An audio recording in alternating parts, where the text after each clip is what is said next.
In this episode, I'm going to show you how to make this jig to then build this jumping box out of one sheet of plywood that you can then incorporate into your jumping program. And at the end, I'll have a quick update of how I'm progressing and even a new program I'm trying out right now. This is 90 Days and Counting.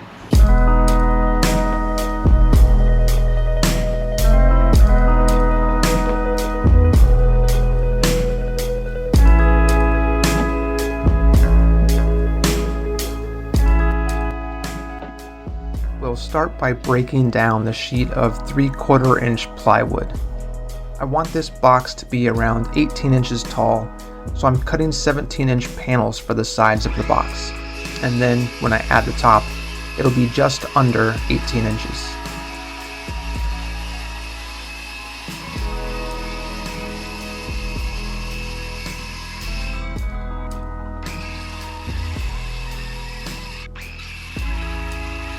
I didn't do it here, but you can get both a long and short side out of each 17-inch panel.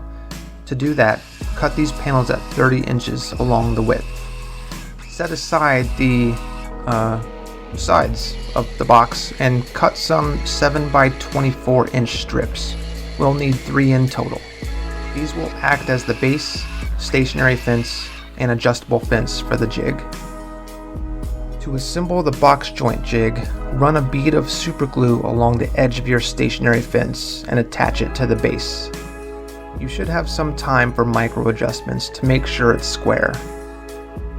Give the glue a few minutes to set and then flip it over and countersink some screws through the base into the fence.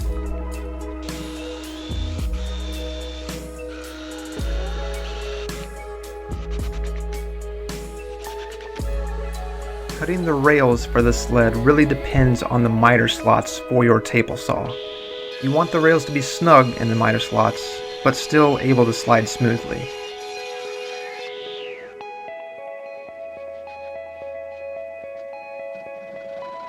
Use spacers in the miter slots to raise the rails before you attach the sled. I'm using dimes here. This helps the jig slide smoothly as it's not dragging at the bottom of the miter slots. It's important that this glue up is square to the table saw blade.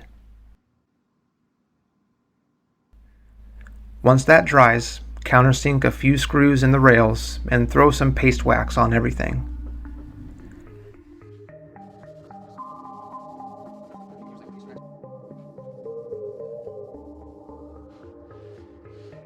Take the adjustable fence and clamp it to the stationary fence. Raise the table saw blade so that it's twice the thickness of your material. Then send the jig through once. The dado stack I'm using has a cut path of 3/4 inch, and so I'm moving the adjustable fence over twice that amount, or 1.5 inches. I'm using an engineer's square as a spacer.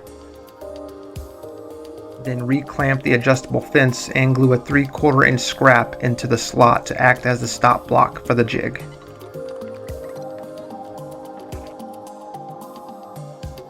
Countersink a few more screws to lock in the adjustable fence.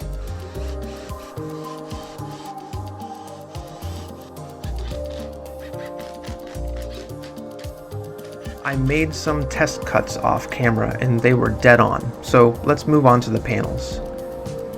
Be sure to utilize clamps to keep your hands well clear of the blade.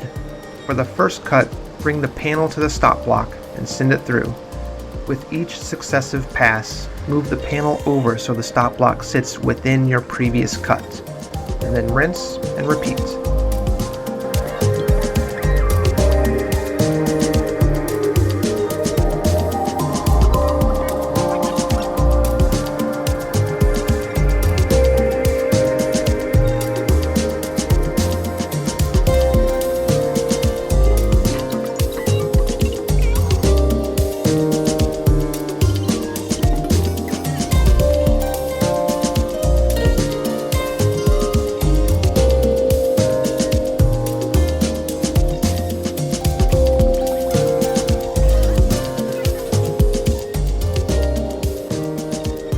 Between the short and long panels, there needs to be an alternate cut layout.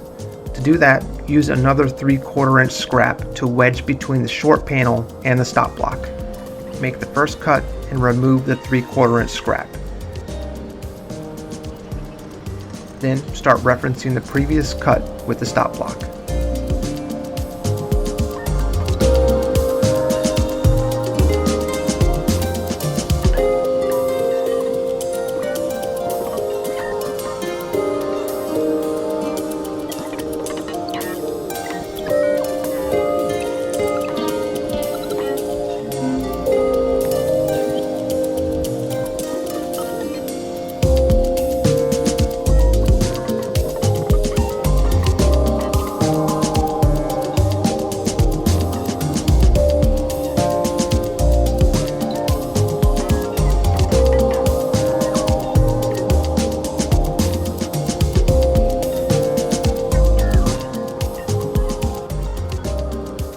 Now that all 4 panels are done, we can do a quick dry assembly.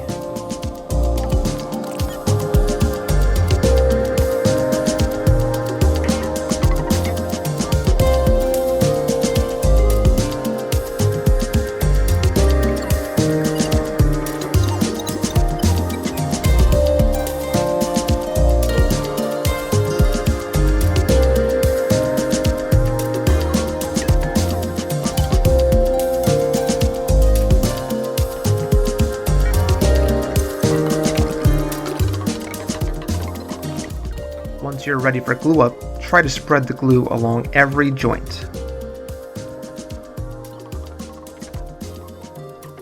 And use a mallet to encourage everything to come together.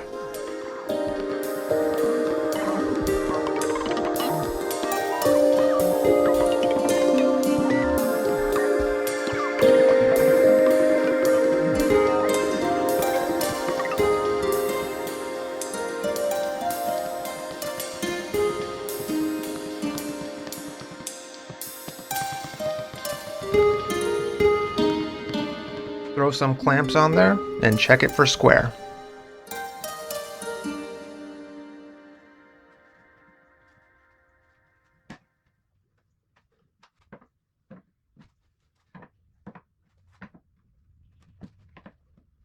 To fit the top, reference 2 sides on the base.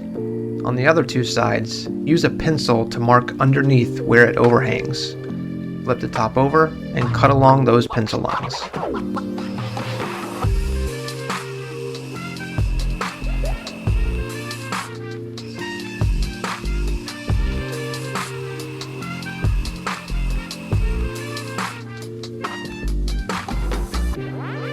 I'm using roofing nails to attach the top.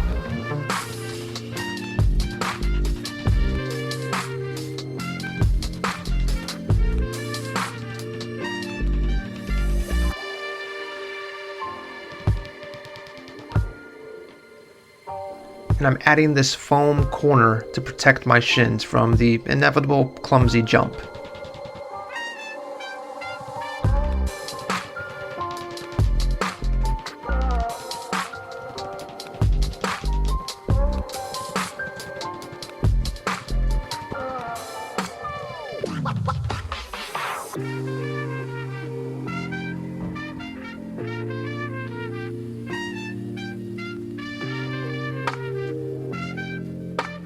For the finishing touches, I'm using a drill and jigsaw to cut out a handle on each side to make this box easier to move around.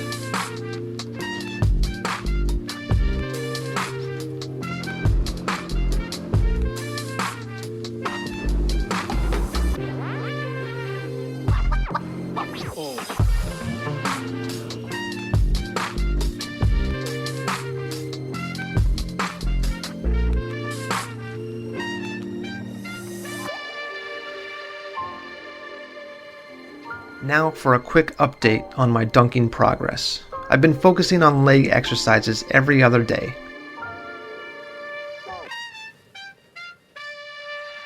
Here you can see my personal trainer demonstrating some rather unorthodox stretches that he thinks will unlock my true jumping potential, although I'm not quite convinced.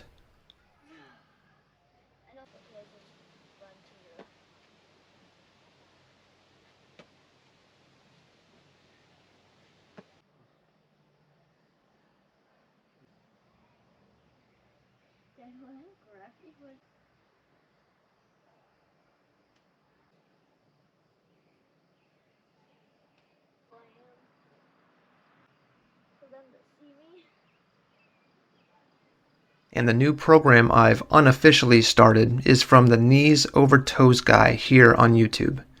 I've been implementing a few exercises that he believes will strengthen knees, ankles, and hip flexors. As I'm recording this voiceover, I've been unofficially progressing through his program for the last 7 weeks or so, and I do think it's helped immensely. My legs have never felt stronger, and I'd even say they've never looked better. I'll go into greater detail of my thoughts on these exercises on the next episode. Thanks for watching.